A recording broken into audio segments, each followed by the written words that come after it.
지난 주일부터 하나님의 교회 달력인 교회력으로 대강절, 대림절이 시작되어졌습니다. 기다릴 때 임할 임, 글자 그대로 우리 가운데 임하실 주님을 기다리는 계절입니다. 대강절, 대림절 혹은 강림절 이렇게 여러 다양하게 같은 뜻을 그렇게 부릅니다. 영어로는 보다시피 어드벤트라고 합니다.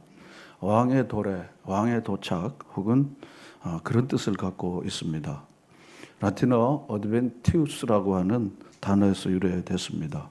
왕의 행차를 말할 때 바로 대문자이 그래서 어드벤투스라고 하는 말을 그렇게 씁니다. 기독교는 우리 가운데 임하실 주님 곧 임마누엘 하나님을 기다리는 설렘으로 그리고는 성탄절을 지나고 또 우리가 새해를 그렇게 시작합니다. 헨리 나우인이라고 하는 영성 신학자는 이렇게 말했습니다. 주님은 올려주시고요. 주님은 오십니다. 내일이 아니라 오늘, 내년이 아니라 올해. 우리의 비참함이 다 지나가고 난디가 아니라 그 한가운데로 다른 곳이 아니라 바로 우리가 서 있는 이곳으로 주님은 오십니다. 그렇게 말씀했습니다. 여기 지금입니다. Here and now입니다. 주님은 사실은 오신다고 하셨지만은 그러나 사실 주님이 우리를 찾아오신 것입니다. 이것은 기독교가 다른 종교와 다른 점입니다. 많은 종교들은 인간이 신을 찾아가는 게 많은 종교들의 일반적인 현상입니다. 그러나 기독교에서는 신이 인간을 찾아옵니다. 이사야서 35장 4절에 보면 보라 너희 하나님이 오사 너희를 구하시리라 그랬습니다. 제가 여러 차례 말씀드린 것처럼 어느 종교의 신이 자기 백성들이 망나니 짓을 하는데 그 망나니 짓을 하는 그 백성들을 살리려고 그리고 그 망나니 같은 모습으로 세상에 와서 그를 위해 죽고 그를 살리고 그렇게 하는 세상에 어떤 종교, 어떤 하나님은 그런 하나님이 계시겠습니까? 그 망나니는 내 아들이 아니야. 그놈은 나하고 같이 살 수가 없어. 그놈은 내가 얼마나 사랑을 부었는데 망나니라 더 이상 못 살아. 이게 세상의 풍조입니다. 그러나 보라 너희 하나님이 오사 너희를 구하시리라. 이사야 35장 4절은 그렇게 말했습니다. 요한복음 1장에서 우리가 잘 아는 말씀이신 하나님이 우리 가운데 오시니 은혜와 진리가 충만하더라 했습니다. 기독교는 신과 진리를 찾아 떠나는 인간의 기나긴 탐구 생활에 관한 것이 아닙니다. 어떻게 하면 신을 찾을까, 어떻게 하면 진리를 찾을까 하고 오체투쟁을 하는 종교가 아닙니다. 그러나 계속해서 그리고 그 신을 추구하려고 인간의 모든 노력과 인간의 모든 수행을 다 동원해갖고 그 신을 찾려고 하다가 그만 못 찾고 그리고 저 세상으로 가는 종교가 아닙니다. 우리의 고통스러운 삶의 자리로 그 하나님께서 우리를 구하라고 오신 하나님을 우리가 맞이하고 그 하나님과 함께 사는 것을 기쁨으로 여기는 신앙입니다. 찬송가 304장에 그 크신 하나님의 사랑의 찬송에 이런 가사가 있죠. 저 높고 높은 별을 넘어 이 낮고 낮은 땅 위에 그런 것입니다. 하늘 저 높은 곳에 계신 하나님께서 이 낮고 낮은 땅 위에 우리를 구하기 위해 찾아오시는 하나님의 그 모험적인 이걸 갖다가 크레이지 러브 그렇게 말합니다. 미친 사랑인 것입니다. 그 모험적인 사랑과 주권적인 은혜에 관한 것이 기독교의 진수입니다. 그것을 요한복음 3장 16절은 이렇게 말하죠. 하나님이 세상을 이처럼 사랑하사 독생자를 주셨으니 이는 저를 믿는 자마다 멸망하지 않고 영생을 얻게 하려 하심이니라. 여러분 마음 깊은 곳에 이 말씀이 여러분 마음 깊은 곳에 자리 잡고 아멘이 되어질 수 있기를 바랍니다. 대림절의 영어인 어드벤트에도 이 뜻이 숨어 있습니다. 그 원인 어드벤투스 안에는 도래, 출현, 등장이라는 뜻이 있습니다. 그런데 이것은 희망의 도래를 말하는 것입니다. 빛의 출현입니다. 메시아의 등장입니다. 찬송가 104장에는 바로 이 대강절에 부르는 이 찬송은 그레고리 송가로서 많이 알려져 있지만 곧 오소서 임마누엘 올려주시고요. 오 구하소서 이스라엘 그 포로 생활 고달파 메시아 기다립니다. 기뻐하라 이스라엘 곧 오시리라 임마누엘. 이 가사에는 우리와 함께 하시는 임마누엘 하나님에 대한 간절한 그 기다림이 이 가사 속에 담겨 있습니다. 때는 주님이 오시기 전 6세기 전의 일입니다. 이스라엘이 바벨론에서 가혹한 노예 생활을 할 때 그때의 그 간절한 외침입니다. 우리의 일제시대나 북녘 땅에 있는 우리 동포들이 바로 메시아이신 주님의 오기를 가라앉히 기다리는 그 기다림이라고 생각할 수 있습니다. 이사야가 갑자기 입을 열어 구원의 메시지를 구원자인 메시아의 도래를 선포하는데 이사야 40장 1절은 이렇게 말합니다. 우리 다 같이 읽어보겠습니다. 시작.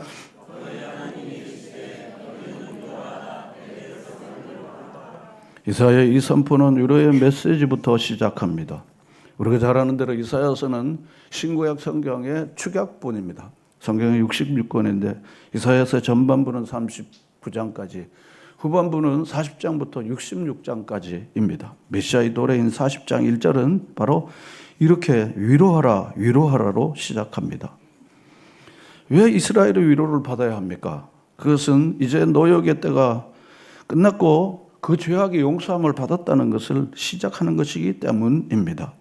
그래서 이사야 40장 2절에는 이제는 너희가 고통의 날이 끝났고 그 죄악이 다 용서함을 받았다라고 말하고 있습니다. 이사야의 선포에서 가장 놀라운 위로는 장차 임하실 메시아가 무서운 심판자가 아니라 따뜻한 목자로 오신다는 말씀입니다. 이사야서 40장 11절 말씀을 우리 다 같이 읽어보겠습니다. 그는 목자같이 양떼를 먹이시며 어린 양을 그 팔로 모아 품에 안으시리라. 그렇습니다. 이것은 마치 시편 23편을 간략하게 요약한 것이고, 요한복음 10장에 나는 선한 목자다, 선한 목자는 양을 위하여 목숨을 버리시는 예수님의 모습을 이미 잘 보여주고 있는 것입니다. 하나님의 공의에서 벗어난 이스라엘은 포로 생활을 하게 되었습니다. 그렇지만 고달픈 포로 생활 끝에 이스라엘을 찾아오시는 분은 더 이상 심판하고 징벌하는 분이 아니셨습니다. 상처 입은 백성을 위로하고 감싸시는 목자이셨습니다. 그러므로 이스라엘은 더 이상 두려움과 공포가 아니라 기쁨과 설렘 속에 메시아가 오기를 그렇게 기다리고 기다렸던 것입니다. 우리의 고달프고 고단한 삶 속에서 바로 이 메시아 희망과 그리고 용서의 그 하나님이 우리에게 찾아오시면 얼마나 좋겠습니까? 비천한 우리 역사 안으로 하나님이 막 달려오신다면 얼마나 좋겠습니까? 이것은 정말 우리에게 위로의 위로가 되는 것입니다. 아무리 인간이 마음을 쓰고 애쓰고 좋은 마음을 가져도 며칠이 아니라 몇 시간도 못 가는 우리의 이 천박한 마음에 영원한 희망이요 소망이신 메시아가 내게 와서 우리 가정에 계속 머물러 있기만 한다면 우리는 얼마나 좋겠습니까? 그래서 이사야는 이렇게 노래하고 있습니다. 이사야 49장 13절 말씀 우리 다 같이 읽어보겠습니다. 하늘이여 노래하라, 땅이여 기뻐하라, 산들이여 즐거이 노래하라. 여호와께서 그의 백성을 위로하셨은즉 그의 고난당한 자를 긍휼히 여기실 것임이라. 그렇습니다. 고난당한 자를 긍휼히 여기십니다. 여호와께서 백성을 위로하심으로 고난당하는 자들을 긍휼히 여기실 것이라고 하셨습니다. 그래서 성가 중에 성가인 핸델의 메시아의 이사야의 선포로 시작하는 것은 우연이 아닙니다. 너희는 위로하라, 내 백성을 위로하라 라고 시작합니다. 해마다 성찬절이 다가오면 교회와 또 각종 기독교 기관에서는 아기 예수 탄생의 장면을 재현합니다. 성경은 예수께서 막관에 태어났으며 말 먹이통인 구유에 뉘었다고 말하고 있죠. 누가복음 2장 7절 우리가 방금 읽었던 말씀인데 다시 한번 읽겠습니다. 마리아가 첫 아들을 낳아 강보에 서서 구유에 뉘었으니 이는 여관에 있을 것이 없음이라. 여기 누가의 이 기록에 따르면 구유는 하나님의 아들 가장 높으신 분인 가장 낮은 곳으로 내려오셨다는 것을 보여주는 가장 명확한 모습입니다. 말 구유 우리가 하면 우리가 리얼하게 잘 느껴질 수가 없는데 말 먹이통이죠. 아마 연세가 된 분들은 다 말 먹이통이 뭔지를 알 겁니다. 그 말들이 이렇게 먹이통에 두면은 이렇게 되고 그 말 먹이통인 거예요. 이게 대체로 말을 먹이통이라면 먹이통이 좀 이렇게 널찍하고 그럽니다. 그런데 예수님이 바로 그 말들의 먹이통에 그걸 이제 구유, 말 구유 그러는데 거기서 태어났다는 것입니다. 그래서 성탄절이 다가오면 하늘의 보좌를 버리고 땅에 천한 말구에 태어나신 예수님의 그 정신을 많은 사람들에게 이미지화해 갖고 많은 그림들을 만들어 놓고 그렇게 합니다. 전통적으로 성탄 구유에는 아기 예수와 그 누우신 구유와 그리고 어머니 마리아와 아버지 요셉 그리고 주변에 있는 동물들과 목동과 동방박사의 상들이 쭉 펴져 있는 것을 볼 수가 있죠. 우리 한번 사진 한번 보시면 우리가 시각적으로도 잘 알 수 있는데 바로 이런 것입니다. 그 다음으로 가겠습니다. 계속해서 이동해 주시고요. 그런 것입니다. 더 적나라한 게 이런 거죠. 그럽니다. 얼마나 어지럽고 지저분한 것들을 우리가 잘 이렇게 볼 수 있죠.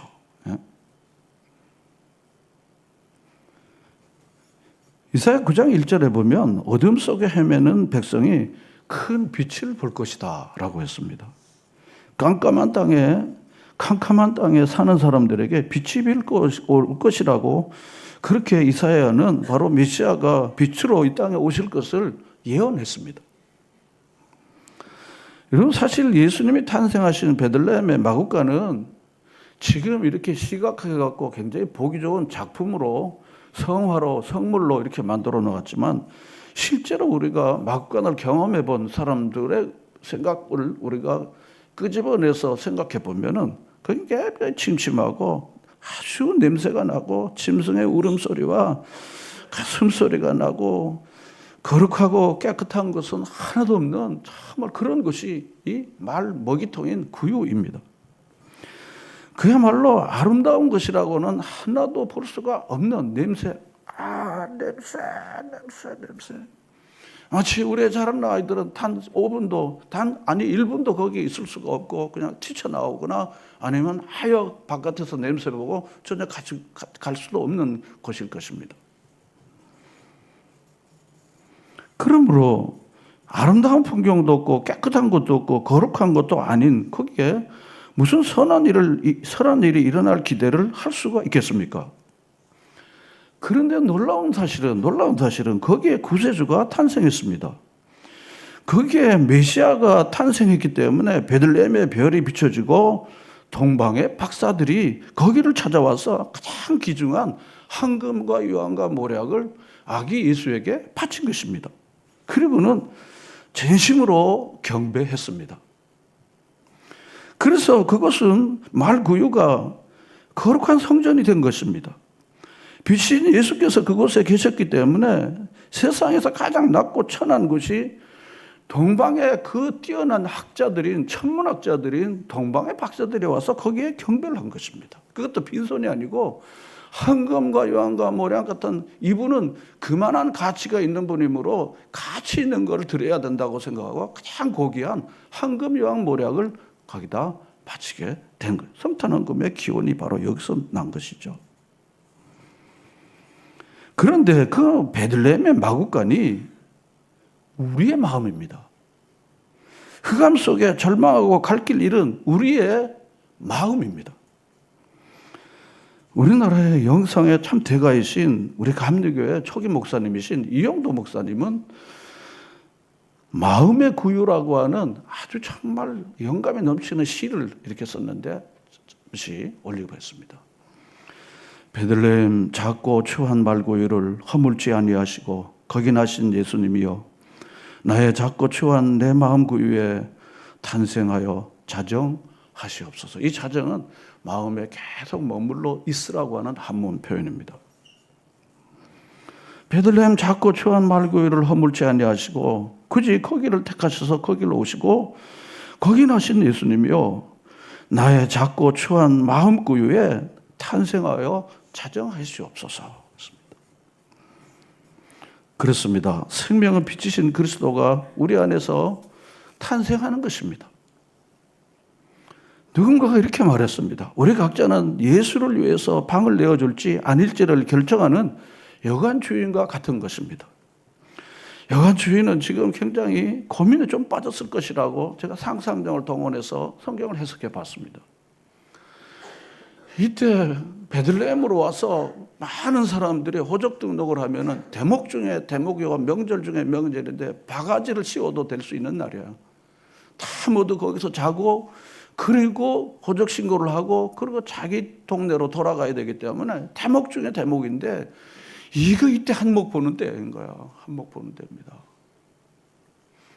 그렇지 않습니까? 한몫 보는 때예요. 그런데 배가 만삭이 돼갖고 그리고는 떡 들어왔으니까 이 손님을 받아갖고는 안 되는 거예요. 이 손님을 받아갖고는요. 울거나 피투성이가 되거나 이러면 다른 손님들이나 이게 보통 문제가 아니니까 방이 없어요. 그런 거예요.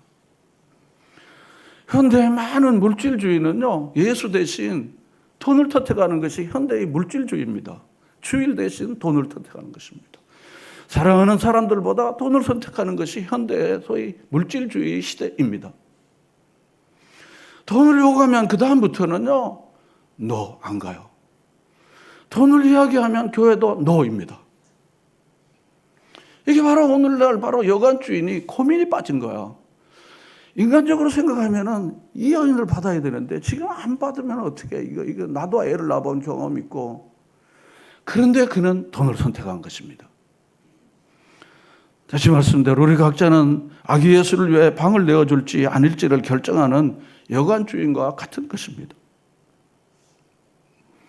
성탄을 앞둔 우리는 우리 마음에 비치신 예수님께서 탄생하실 정말 이제는 여관은 없으니까 구유에 예수님이 말구유에 이제 오실 수밖에 없는 것입니다.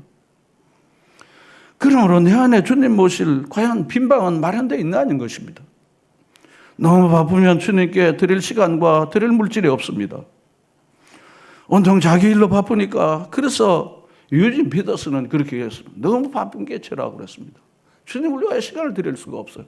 주님을 위해 쓸 돈이 없는 거예요. 성탄의 집은 교회 앞에서만 성탄 구유 안에서만 작품으로 서 있는 게 아닙니다. 내가 성탄의 구유, 내가 성탄의 집인 바로 구유입니다. 내 마음의 구유에, 내 마음에 가장 지치고 메마르고 아픈 곳에 메시아 그분이 탄생해야 하는 것입니다. 그래서 내가 하나님의 거룩한 집으로 변모되어질 때 목자들도 오게 되고 그리고 동방박사들도 그렇게 찾아와서 기뻐하고 즐거워하고 천사들도 기뻐하고 그리고 너무 난처하고 곤란했던 마리아와 요셉도 어째 이런 일이 우리 집안에 이 마국간에서 일어나더니 하고 감동과 감화의 역사가 이 마국간에 일어나게 되는 것입니다. 사무엘하 22장 29절에 보면은 우리 다 같이 보겠습니다. 다 같이 읽겠습니다. 주는 나의 등불이시니 여호와께서 나의 어둠을 밝히시리라. 그렇습니다. 그렇습니다. 주는 나의 등불이십니다. 우리는 빛이 아닙니다. 주는 나의 등불이십니다. 그러므로 여호와께서 내 마음에 있는 어둠을 밝히시는 분이 주님이십니다. 인간은 아무리 길을 쓰고 난리쳐도 빛을 만들 수가 없어요.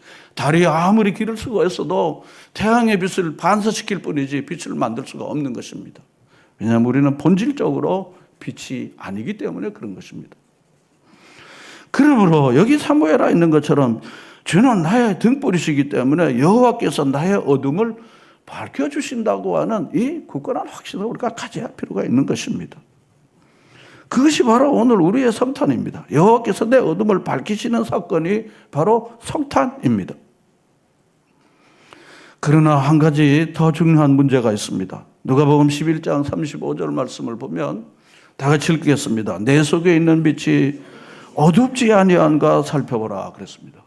예수님께서 너희 속에 있는 빛이 어둡지 아니한가 살펴라. 여러분 예전에 어두운 빛을 경험하신 나이 드신 분들은 있을 겁니다. 호랑불이나 그리고 아무 이렇게 빛이 약해서 볼 수가 없어요. 농촌에서는 10W짜리를 갖다가 전기를 아끼려고요. 그리고는 요 귀퉁이에다 이 방에도 그걸로 이 방으로 쓰는 거를 저는 기억해요. 책을 볼 수가 없어요. 빨리 자라고. 책을 볼 수가 없어요. 너무 어두우니까 비칠 수가 없는 겁니다. 지금 이렇게 밝은 시대에는 이 말이 어울리지 않는 것이지만 예전에 우리가 어두울 때를 생각하면, 그런데 예수님께서는 무슨 말씀을 하시는가 하면 너희 속에 있는 빛이 어둡지 아니하는가 살펴보라고 했습니다. 여러분 안에 있는 생명의 빛이 밝게 빛나야 한다는 것을 말하지 않습니까? 여러분 빛이 약해지면 어둠이 여러분을 삼키는 것입니다. 빛이 밝으면 어둠은 물러가게 되는 것입니다. 그러므로 여러분 속에 있는 빛이 과연 밝은지를 살펴봐야 할 필요가 있다는 것입니다. 여러분은 이 사랑의 빛이, 희망의 빛이 빛나고 있습니까? 그래서 여러분 자신이 성령의 성탄의 집이 되어 그리고 차가운 겨울밤, 그리고 차갑고 냉랭한 이 세상을 비추는 빛이 우리 안에 타오르고 있습니까? 저는 사도 바울은 성탄의 빛을 이렇게 설명했다고 제가 말씀드리려고요. 고린도후서 4장 6절에 보면 사도 바울은요, 주님을 너무너무 사랑하고 주님 닮기를 그렇게 소원했던 사도 바울은 주님의 빛을 이렇게 설명했습니다. 우리 4장 6절을 다 같이 읽겠습니다. 시작.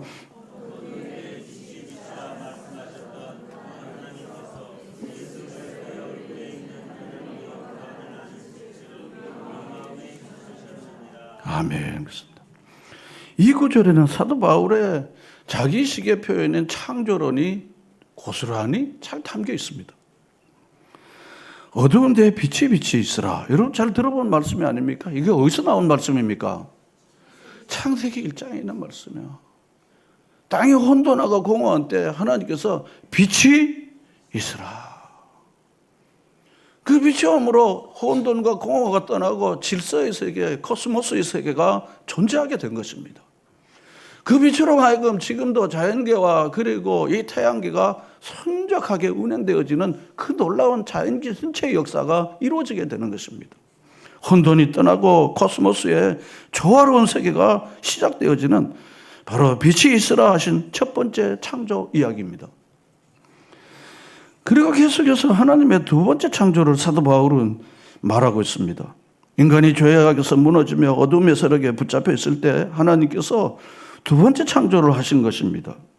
바로 예수 그리스도의 얼굴에 있는 하나님의 영광을 아는 빛을 우리 마음에 비추시는 그 사건을 말하는 것입니다. 오늘의 본문은 한 절이지만 창조를 이야기하는 것입니다. 두 번째 창조를 이야기하는 것입니다. 빛이라 하셨던 그 하나님께서 예수 그리스도의 얼굴에 있는 하나님의 영광을 아는 빛을 우리 마음에 비추셨다 했습니다. 예수 그리스도가 하나님의 아들로 이 땅에 오셔서 하나님의 영광을 아는 빛을 우리 마음에 비춰주신 것입니다.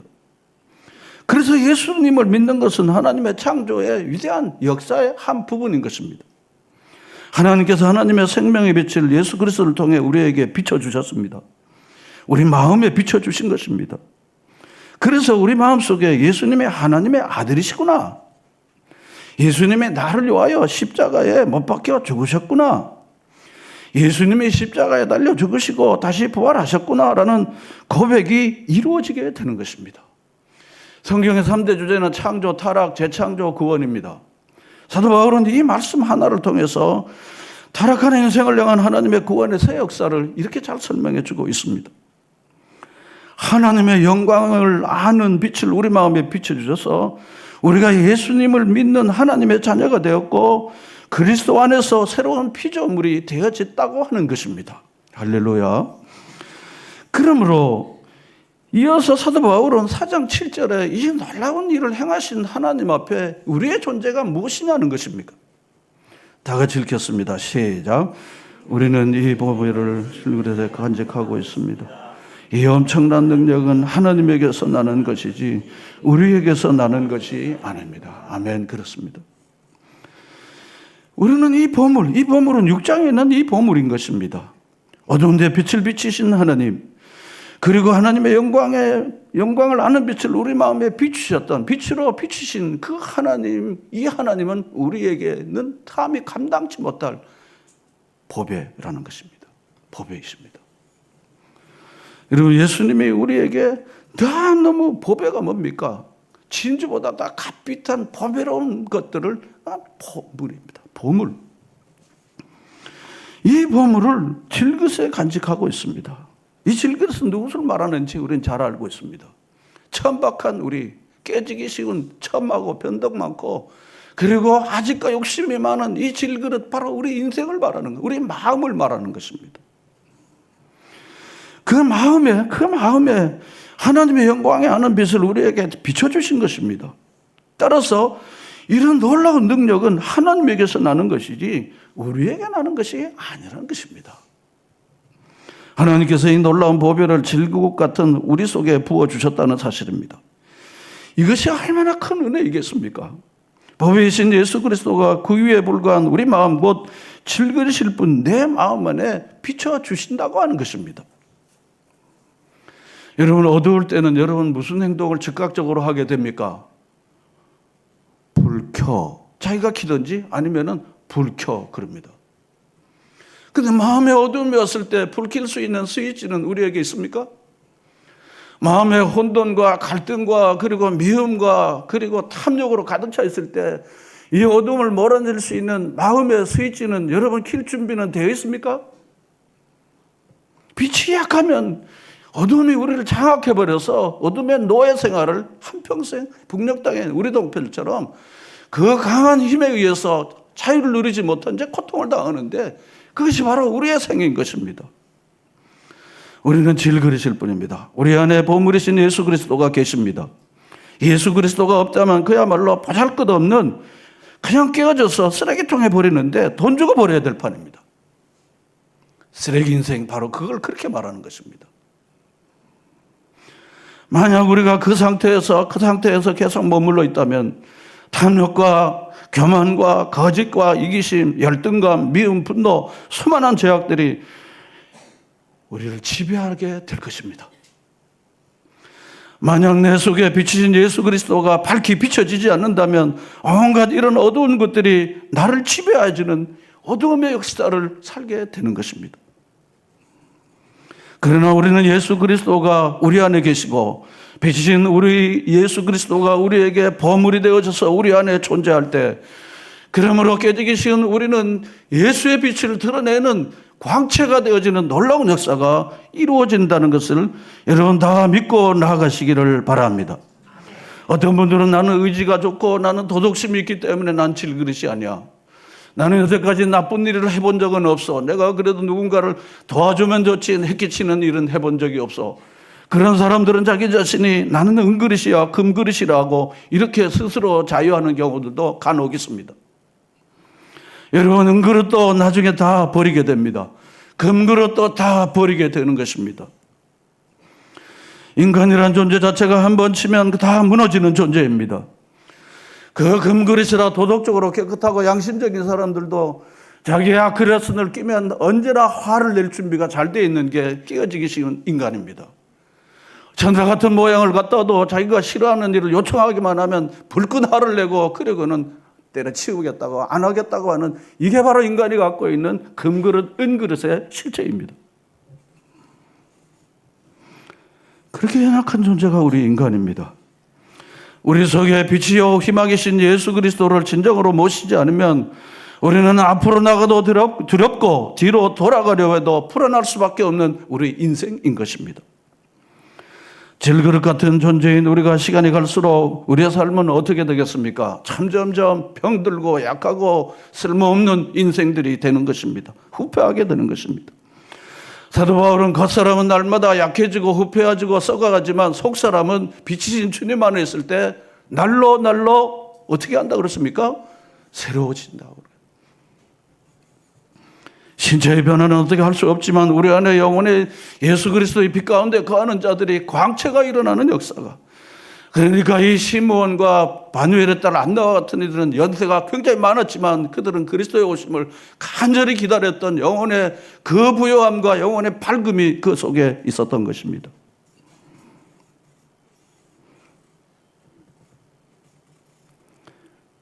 우리가 비록 질그릇 같은 존재지만 여러분, 누가 우리 안에 계십니까? 누가 우리 안에 계십니까? 다시 한번 질문하겠습니다. 질그릇같이 깨어지는 우리 이 비참한 우리 인생들에게 누가 우리 안에 계십니까? 빛이신 예수님이 계십니다. 우리 인간은 존재 자체가 한번 깨어지면 그 다음 다시 세워질 수 없는 아주 연약한 존재입니다. 그래서 저 인생은 희망이 없어 하는 사람들은 틀린 말은 아닙니다.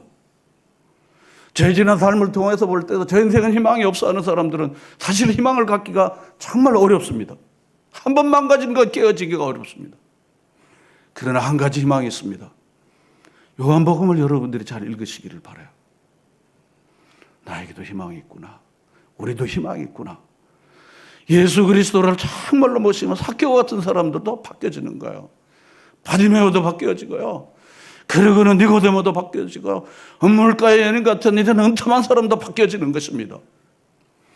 이 예수가 여러분 가운데 오셨다는 사실을 믿으시고 빛이신 예수가 우리 안에 강렬한 빛을 발할 수 있도록 여러분 납작 엎드려 주께 나아가는 여러분과 제가 되시기를 바랍니다. 내가 살기만 하면 우리 주변에 나도 죽고 우리 주변의 사람들이 죽는다는 사실을 기억하십시오. 입만 열면 사람을 죽일 수 있는 무기가 우리 안에 가득 차 있다는 것을 로마서 1장은 우리에게 잘 말해주고 있습니다. 내 안에 계신 빛이신 주님께서 우리 안에서 어둠을 몰아내고 이제 빛이신 주님으로 인하여 우리는 다시는 절망과 좌절과 고통에서 벗어나서 희망을 노래하는 사람이 될 것입니다. 할렐루야. 정말 그렇게 될 것입니다.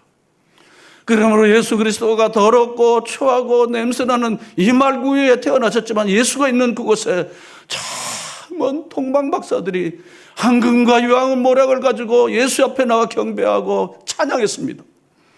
여러분 주변 사람들도 존경과 헌물을 받기를 정말 원하십니까? 나를 존귀한 존재로 나를 여기고 그렇게 되기를 원하십니까? 미안하지만 여러분 자신이 가지고 있는 것으로는 절대 안 됩니다. 여러분이 가지고 있는 지식이나 이념이나 여러분이 가지고 있는 캐리어나 여러분의 자격증 가지고는 안 됩니다. 여러분 안에 계신 예수 그리스도가 여러분 안에서 마음껏 활동하도록 하시기만 하면 여러분 존귀와 영광을 받는 칭송을 받는 존재로 바뀌어지게 될 줄로 믿습니다. 그러므로 칠그릇에 보배를 담았으니 이는 그 강하고 자랑스러운 것이 우리에게 있지 않고 보배이신 주님께 있는 것입니다. 주님께 있는 것입니다. 그러므로 이제 예수님이 우리 가운데 오시는 이 예수는 단순한 절기로 우리가 행사하는 게 아닌 것입니다. 나는 과연 예수 그리스도를 모실 방이 있는지, 그리고 예수 그리스도가 내 마음의 그 위에 찾아오셔서 내 안에 있는 어둠을 다, 내 약점을 다 몰라떠내 주시고, 그리고 나를 새롭게 하실 그 주님께서 내게 친정으로 와서 빛이신 주님이 활짝 비추게 하는 역사가 여러분과 저와 여러분의 가정과 우리 교회 가득 차기를 간절히 바라고 원합니다. 흑인 연가 가운데 이런 가사가 있어서 제가 인용하겠습니다. 여러분 안에 있는 그 작은 빛을 비추십시오. 여러분 안에 있는 평화와 구원의 예수의 빛을 비추십시오. 버림받은 사람, 병든 시대까지 포근하게 감쌀 수 있는 따뜻한 빛을 비추십시오. 영어 노래를 부르면 얼마나 감동적인지 몰라요.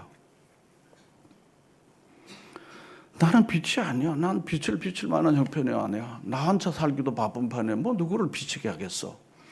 우리는 때때로 자주 섞인 우리 자신을 그렇게 생각할 경우가 있어. 겸손을 가장한 도피죠. 난 내 몸 하나 감수하기도 어렵고, 그리고 나 하나 믿음 유지하기도 어려운데 무슨 비치거나 뭘 비춰. 아이고, 난 안 돼, 난 안 돼. 이런 자주 섞인 생각을 갖는 경우들도 꽤 있습니다. 이런 놀라운 사실이 있습니다. 만약 이게 빛이라고 하는데 이 빛을 이렇게 갖춰두면요, 빛인지 어둠인지 아무 소용이 없습니다. 그러나 작은 빛이라도 비춰놓으면요, 호롱불이라도요, 반딧불이라도 놓으면요, 캄캄한 밤에 길을 안내할 수 있더라고요. 반딧불 경험 여러분 있지 않아요? 옛날 시골에 논길로 가는데 캄캄해요. 그런데 반딧불이 쫙 비치니까 그 논두렁에 빠지지 않고 가게 되더라고요. 여러분 안에 있는 작은 빛이라도, 그리고 어둠 가운데 있는 이들에게 비치면 여러분의 빛은 활활 타오르는 빛이 될 줄로 믿습니다.